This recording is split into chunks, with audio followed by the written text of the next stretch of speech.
So welcome to another video, Physics with Cyrus Ishaq. In this video, I'm going to talk about scalars and vectors, and I'll be talking about the scalar quantities and addition of vectors. In the vectors part, I'll be talking about the law of parallelogram and the very famous head-to-tail rule. So starting with the scalar, what scalars are, the scalar quantities are those quantities which have only magnitude of importance, right? What I mean by the magnitude here is that the size or the value is important. The size or the value. Direction is not important here. Direction is not involved here. Let's say you have a mass of, let's say, 20 grams. Now, this mass does not have any directions. It does not have any direction, and only this thing, this 20 here, represents the magnitude or the size or the value of the mass. So, mass is a scalar quantity. The mass, you don't have any direction for the mass. You can't take it, you can't say that this mass is out towards the top or towards the bottom or towards the right. I mean, if you move with a certain displacement towards the right, that is a different thing. That is a vector quantity, which I'm going to talk about later. But for this thing, mass is a scalar quantity. And moving on, let's talk about time. Time is also a scalar quantity. Time is also a scalar quantity. So you see that 5 seconds, 25 seconds, all of these have this magnitude of importance. They don't have any, this time does not have any direction involved. So this is the meaning of the scalar quantities, right? Some important scalar quantities that we experience in O-level physics 50-54 are mass, time, distance. Yes, distance is a scalar quantity because you're not specifying any direction. Speed,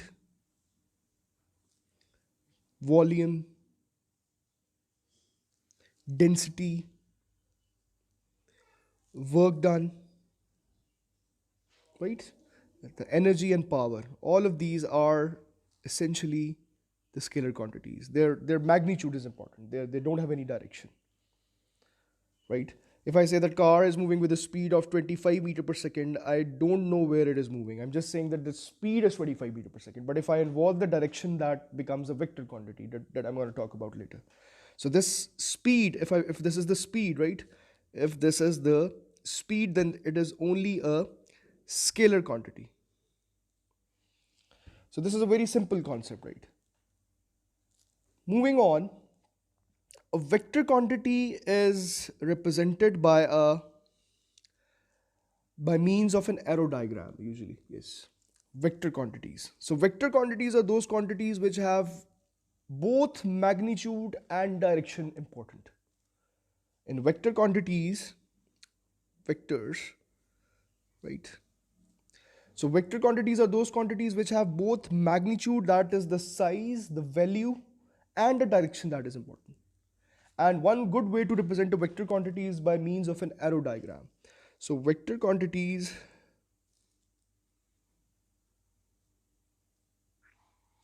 are those quantities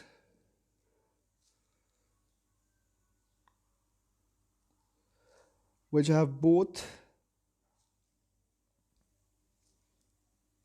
magnitude and direction. Both magnitude and direction of importance. Magnitude and direction of importance, both of these things. These are very important aspects here. Magnitude and direction. Right. So let's say if you have this small mass, right, and you say that you move it to another end and it moves with a velocity of, let's say, 10 meter per second, and you're moving it towards right. You're saying that it is moving towards right. You are specifying two things here. You see, you're specifying two things here.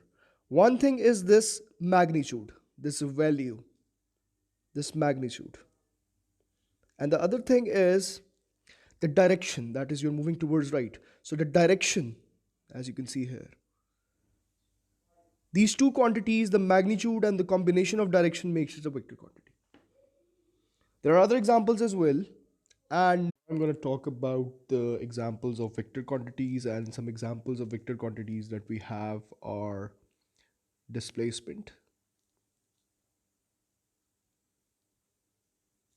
Displacement is a vector quantity.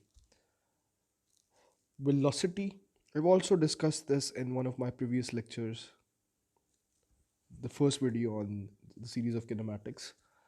Acceleration, all of these are vector quantities. The force, for any force is a vector. For example, weight is a force, that is a vector. And to make it more clear, I'm gonna one good way to represent a vector quantity, one good way to represent a vector quantity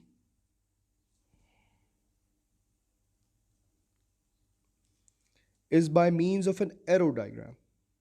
You have the arrow. I'm gonna draw it, right? By means of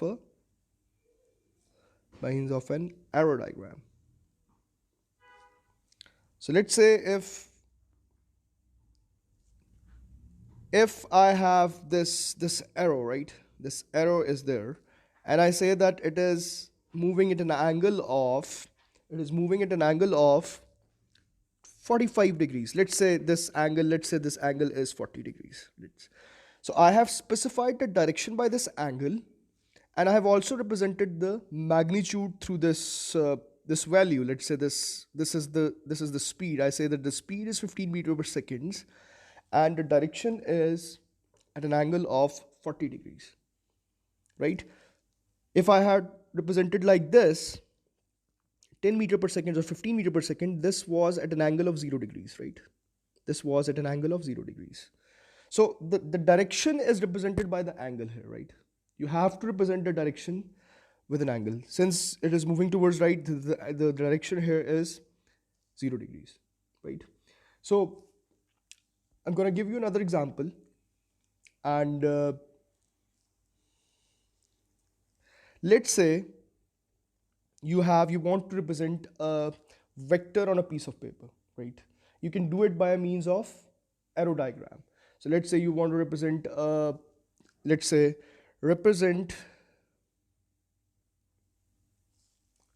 on an arrow diagram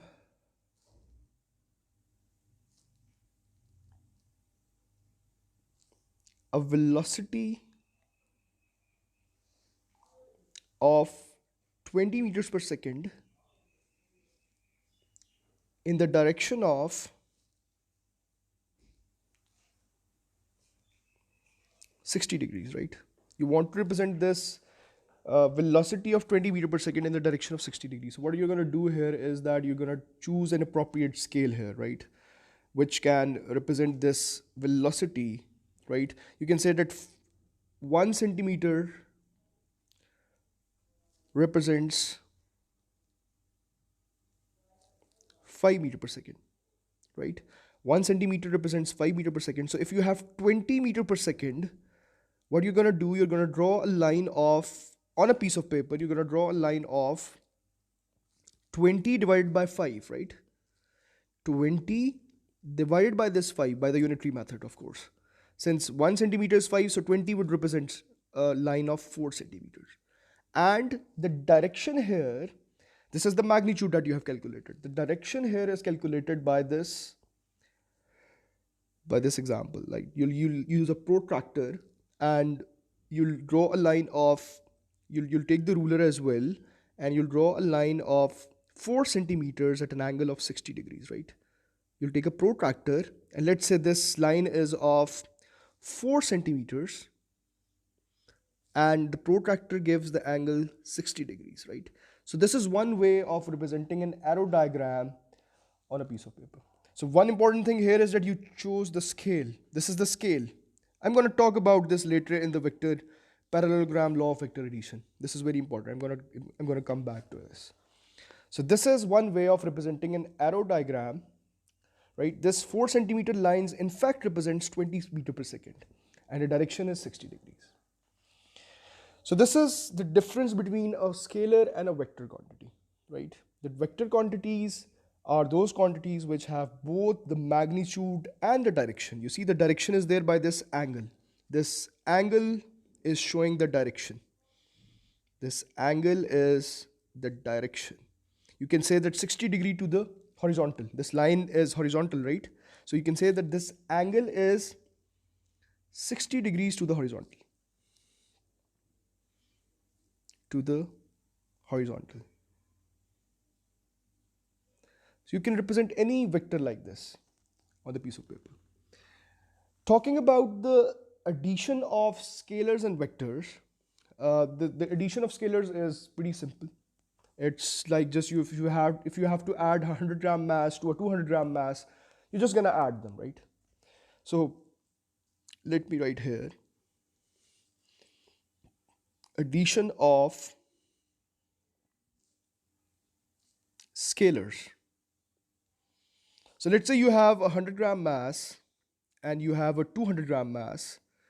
The simple addition is going to be 100 plus 200, nothing else. Fairly simple. So total mass is now 300 gram, right?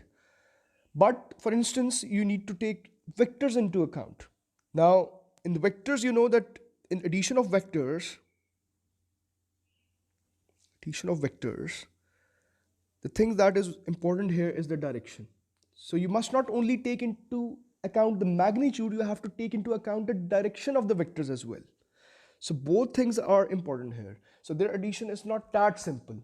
Although if they are in the same direction, I mean, if one of the vectors is in this direction and the other vector is exactly in the same direction, you can simply add them. Or if the vector is like this and the other vector is like this, you can subtract them. But what if the two vectors are at an angle?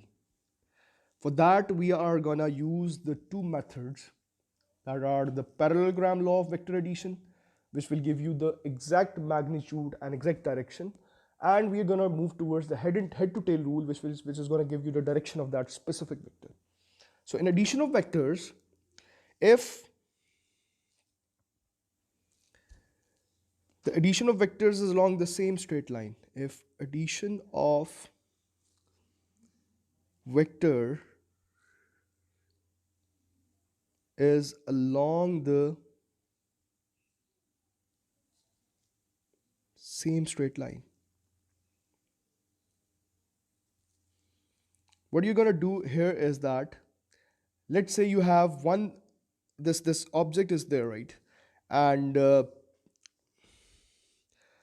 force of, let's say, 10 Newton is applied towards the right, and another force of, I would call that force 5 Newton is also applied to this, right? You see the length of the vector also represents the magnitude, right? This can also be taken into account. So the addition of vectors here is going to give you the answer. The resultant vector is, the resultant of these, both of them, is going to be the resultant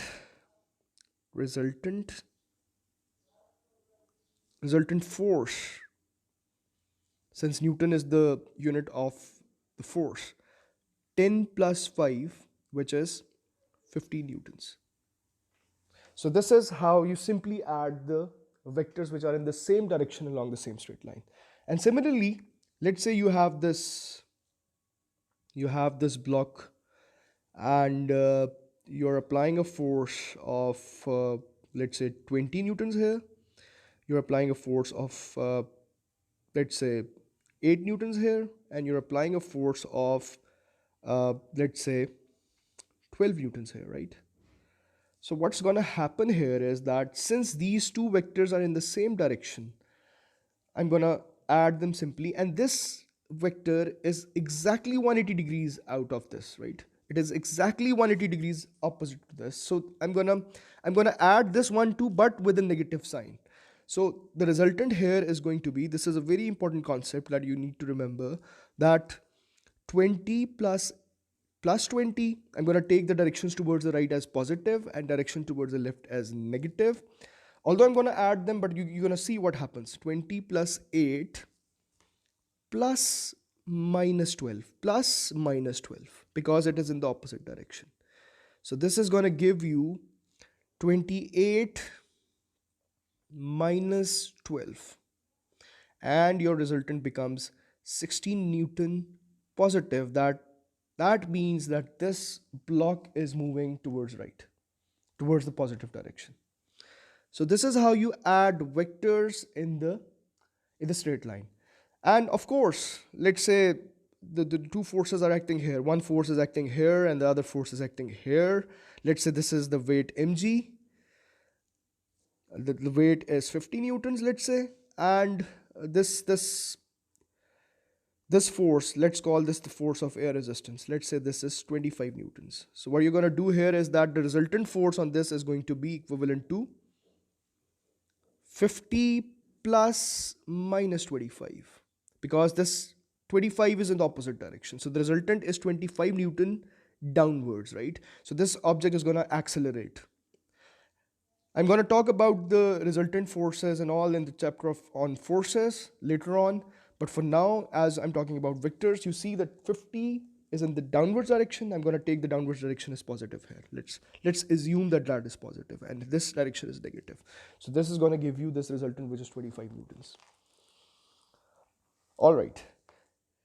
So this is the simple way of the addition of vectors, and this single resultant is the resultant vector. This single magnitude 25 newtons and positive, since I have denoted the downward direction as positive, this means that this is moving downwards. So this is one fairly simple way of addition of vectors, and this is going to help you a lot. So far we have been discussing about the addition of vectors when they are in a straight line. But what happens if the two vectors are at an angle to each other? So a very small example that I'll give you here is that let's say if this block of wood is being acted upon by two forces, let's say one of the forces is of 3 newtons in this direction, let's say, and there's another force of 5 newtons in this direction, as you can see here.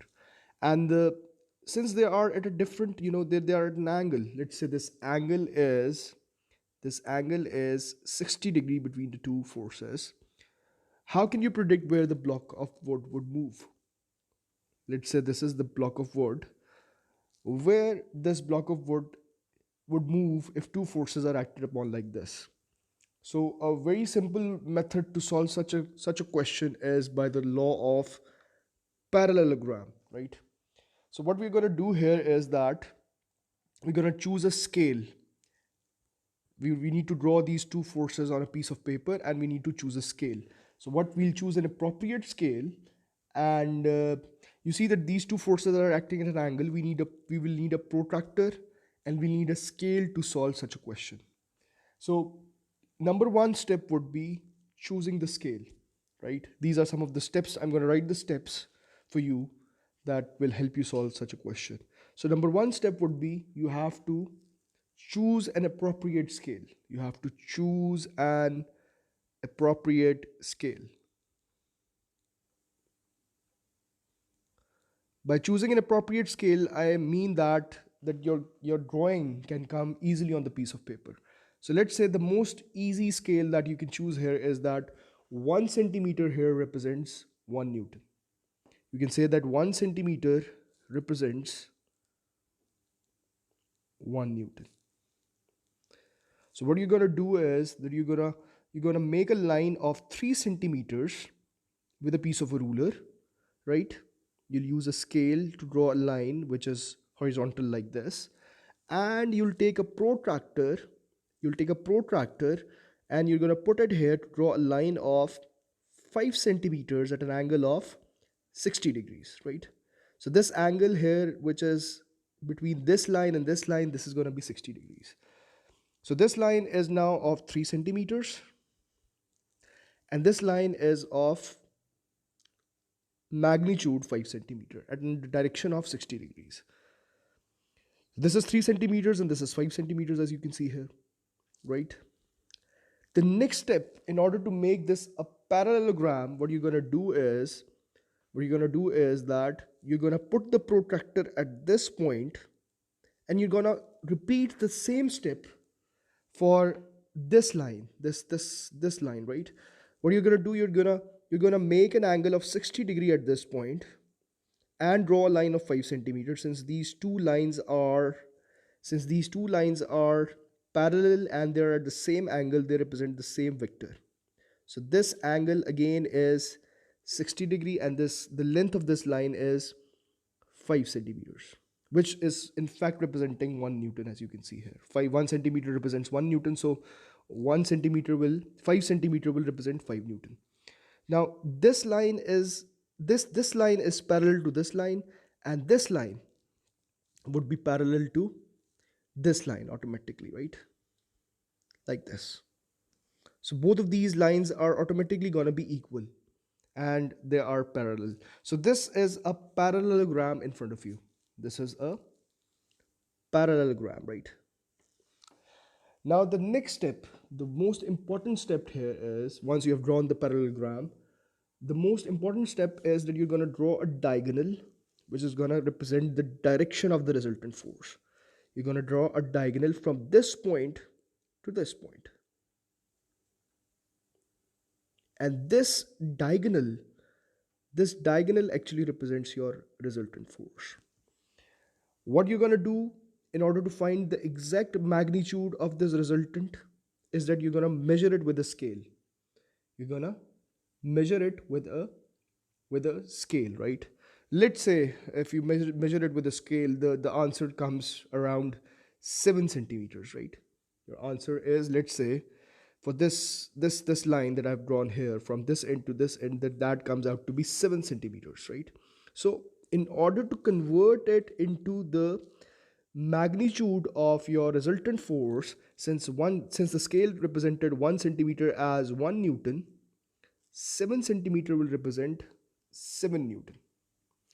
Now this is the magnitude. The business is not done. It's not over yet. What you're going to do is that you're going to draw an angle here. This angle, as you can see with this green line, right? This angle with the horizontal is your direction. This angle, if you'll measure with a protractor, I'll call this angle theta here, right? I'll call this angle theta. So whatever the value of the angle that you'll measure with a protractor will give you the direction. So your answer would be, the magnitude here is 7 Newton, and your direction here is, theta degrees to the horizontal. So this is the magnitude and this is the direction of this vector diagram. So in fact, what you have done here is that you have found a resultant where this object is going to move. So what you have done in fact is this, right? You found out the resultant of these two forces. So this block is going to move in this direction. You see here, this is exactly the same representation as this one, as what you have done here. So in fact, what you have found is, you've found this angle and you found this direction, right? You have considered this as a horizontal like this. You have represented this as a horizontal like this, and you have found the exact direction and you have found the angle as well. So this is one way to represent a vector diagram, or by the method of parallelogram law of addition of vectors. Let's move towards a more complicated example. Since in physics 50-54 we have examples where the force is much greater than this. So let's say if you have this truck which is being pulled by two jeeps. Let's say this is a truck, and this is the upwards view of this truck. These are the wheels, and this truck is being pulled by two different jeeps which are applying a force. Let's say this jeep is applying a force of 3000 Newton, and this jeep is also applying a force of 3000 Newton. And what in fact here given is these two angles. Let's say this angle is 20 degree and this angle is also 20 degree. So you have to draw a vector diagram which could represent the resultant force, right? What you're going to do is, again, you have to choose a scale. And you can do it by two methods. You can either use a compass or you can use a protractor. Both methods are valid. I'm going to use the protractor. I'm going to tell you how to use a protractor here. So let's say you have this the force 3000 newton. What I'm going to do, I'm going to choose a suitable scale. So choose a suitable scale would be that 1 centimeter represents 500 newtons. So when you have this scale, this force is going to represent, you have to divide this expression with this quantity. So 3000 divided by 500 is going to give you 6 centimeters, right?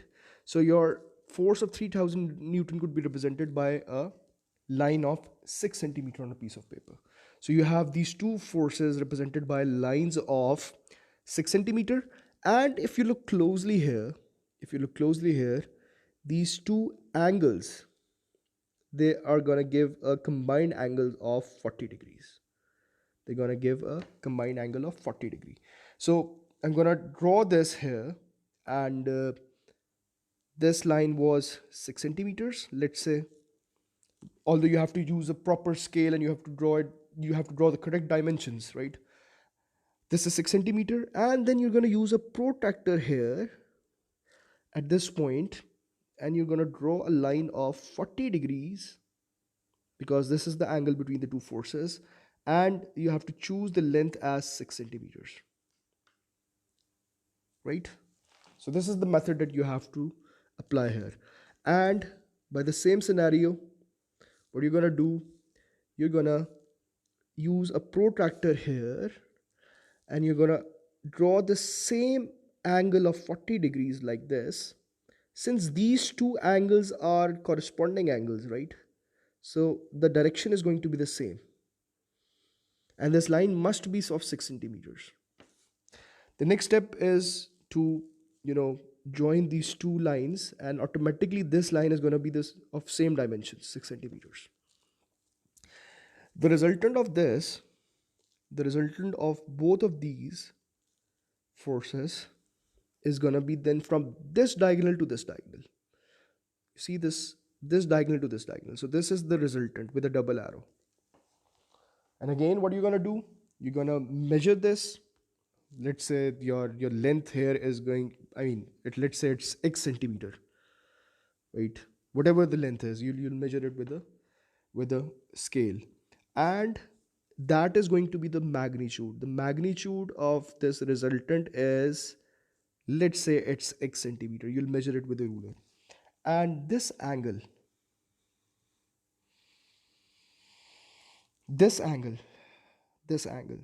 theta is the direction with the horizontal.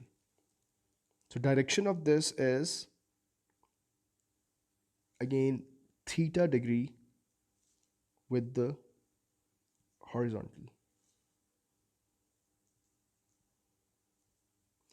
Even if you want to give this as the direction, you can also choose this angle as well. So what you're going to do is that you can choose this angle as a direction as well with this line, with the resultant line. So this angle is, let's call this theta 1. So this theta 1 is the direction with the vertical. This theta 1 is the direction of this resultant is with the vertical. You see that theta was with the horizontal, this theta 1 is the vertical. So theta 1 with the vertical. In both scenarios, you are absolutely correct. So this path, the significance of this line is that this is the direction where the truck would eventually move. This truck is going to move in this direction. So again, what we have done here is this method. We have shown the resultant like this. This was our final point, this where it's moving, right? So this is a very, very important method, that is the parallelogram law of addition of vectors, right? And if you have a simple, right angle triangle, then it's It's pretty easier because you're gonna draw a rectangle like this, and you can also find the magnitude by the using the Pythagoras theorem. But if the question asks to draw a scale diagram, then you have to draw the scale diagram. Then you will draw the scale diagram by the methods that I have mentioned above. You don't need to apply the Pythagoras theorem then you have to choose a scale, you have to represent the direction, and you have to uh, measure this angle, right? So this method is also important. Moving ahead, head to tail rule, a very, very important method in order to give the directions. And we have a lot of questions in physics 5054 regarding head to tail rule. So head to tail rule of the vector addition, head to tail rule, right? So let's say I have two vectors, and I need to give their directions, their resultant direction. Let's say one vector is this, I'll call this vector 1, and the other vector is, let's say this is the second vector. Now what I'm going to do here is that, let me draw it with another angle, with another color. So this is my vector 2, right? I need to find the resultant of these two vectors. So what I'm going to do here is that, let's say this is the head of the first vector. By the way, I can choose, I can say that this is vector 1 or this is vector 2, or this is vector 1 or this is vector 2. That is entirely up to me. That is entirely up to my choice. So let's say I have this vector 1. This is the head of the vector 1. I'm going to join the tail of the second vector. The tail of the second vector, I'll exactly put this vector here, right? Exactly here, because nothing is changed. What I have done is that I have exactly put this vector on the head of the first vector. So this is my first vector, and this is my second vector. The resultant of both of these will be if I join the tail of the first vector with the head of the second vector. So this is my resultant. This was my first vector, this was my second vector, and this is my resultant vector. So this is known as head to tail rule. You join the head of the first vector with the tail of the second vector, and the tail of the first vector with the head of the second vector. So I'm going to write it here.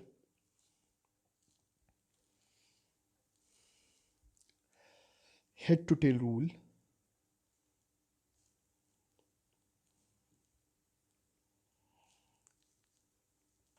And this makes things very simpler in a lot of questions on CIE physics paper 5054, right?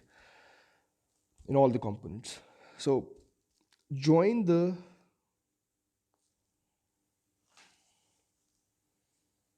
head of the first vector, and that is totally up to my discretion. Join the head of the first vector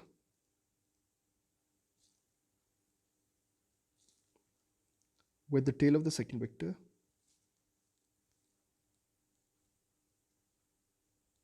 with the tail of the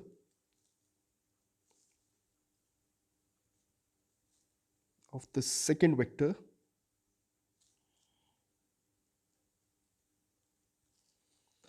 then join the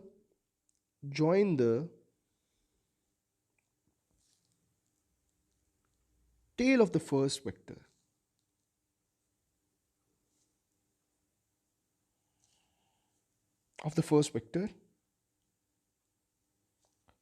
with the head of the second vector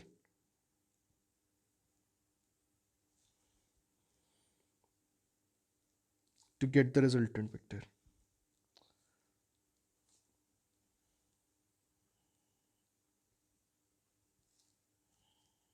Right? This will give me the resultant vector. So this is the method of solving head to tail rule. Right? So had I chosen this vector as vector 1, let's say I chose this vector as my vector 1, let's say. So I'm going to apply the same method. I'm going to apply the same rule. Let's say this is my vector 1. So this is my vector 1 now. And this one is my vector 2. So the head of the first vector with the tail of the second vector. So let's call this the second vector.